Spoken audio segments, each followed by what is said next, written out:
My name is Sam Vaknin. I'm the author of Malignant Self-Love, Narcissism Revisited. The narcissist is besieged and tormented by a sadistic superego, which sits in constant judgment over him. The superego is an amalgamation of negative evaluations, criticisms, angry or disappointed voices, and disparagement meted out in the narcissist's formative years and adolescence by parents, peers, role models, and authority figures. These harsh and repeated comments and criticisms reverberate throughout the narcissist's inner landscape, berating him constantly for failing to conform to his own unattainable ideals, fantastic goals, and grandiose or impractical plans and schemes. The narcissist's sense of self-worth is therefore catapulted from one pole to another, from an inflated view of himself, which is incommensurate with real-life accomplishments, to utter despair and self-denigration. And this is why the narcissist needs narcissistic supply. He needs it to regulate this wild pendulum. People's adulation, admiration, affirmation, and attention restore the narcissist's self-esteem and self-confidence time and again. It is like a drug. The narcissist's sadistic and uncompromising superego or conscience affects three facets of his personality. The narcissist's sense of self-worth and worthiness, the deeply ingrained conviction that one deserves love, compassion, care, and empathy, regardless of what one achieves in life. This is affected by the sadistic superego. The narcissist feels worthless without narcissistic supply.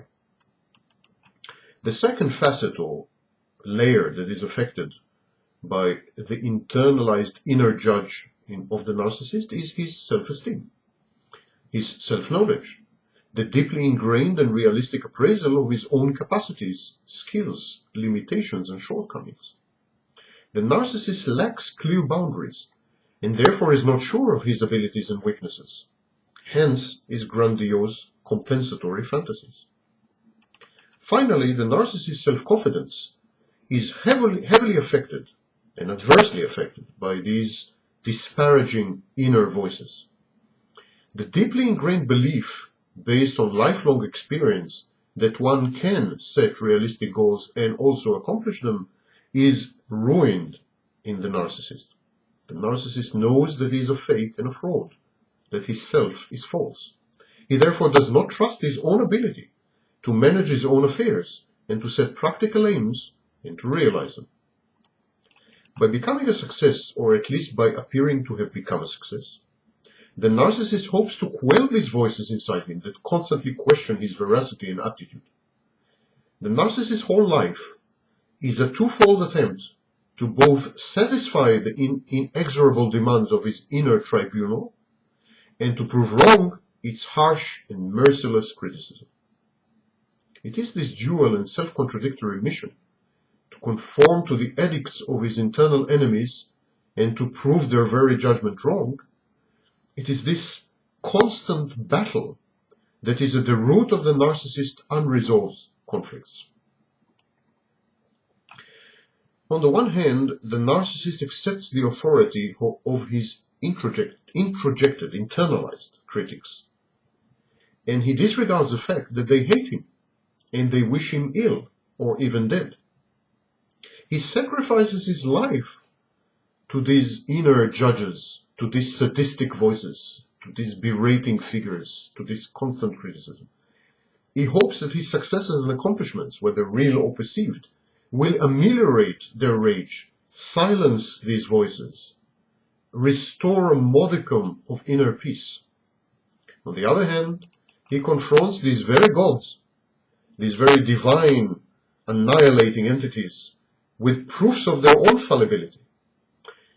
His inner dialogue goes something like that. You claim that I'm worthless and incapable.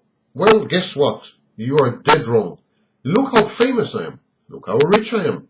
Look how powerful, how revered, how accomplished. You must be wrong. You must be wrong.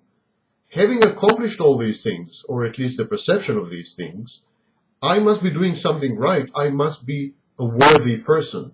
And what you say about me is wrong. But then much rehearsed self-doubt sets in, and the narcissist feels yet again compelled to falsify the claims of his transient and indefatigable detractors by conquering another woman, by giving one more interview, by taking over yet another firm, by making an extra million, or by getting re-elected one more time. To no avail. The narcissist is his own worst foe and enemy. Ironically, it is only when incapacitated that the narcissist gains a modicum of peace of mind. When terminally ill, when incarcerated, when inebriated, the narcissist can shift the blame for his failures and predicaments to outside agents and to objective forces over which he has no control. His inner dialogue then goes, "The failures and defeats that I've endured are not my fault."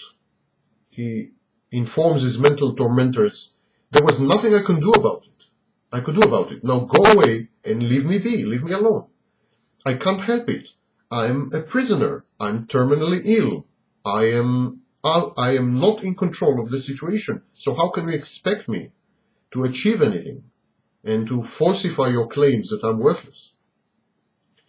And then, with the narcissist defeated and broken, sometimes these voices do go away, and he is free at last.